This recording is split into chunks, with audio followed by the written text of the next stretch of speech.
खुलुमबाय गोजोन फुंबिलिनि गाहाम हामलायथिखौ बड'सा नायगिरिफोरनिसिम बावहरबाय।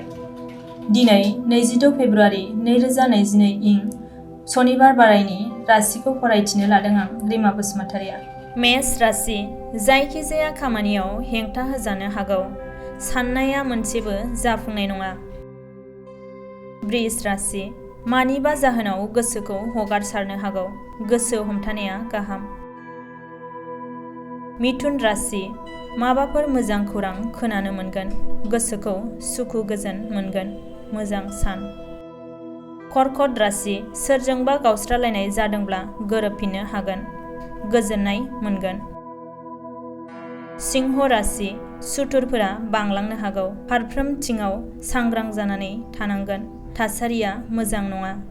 कन्या राशि जेरावखि जाया हायगानानै थानांगोन। साननाया मोनसेबो जाफुंनाय नङा। गोसोखौ हमथानांगोन। तुला राशि माबा मोनसे मोजां खामानि मोननो हागोन। गोजोननायखौ मोनगोन। मोजां सान।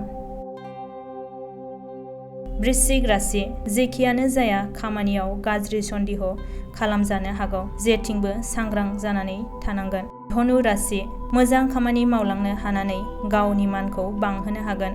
फारफ्रोमथिंबो मोजां। मकर राशि सोरजोंबाफोर बायदिसिना होननानै सोंखारि जानो हागौ। गोसोआव दुखु मोननो हागौ।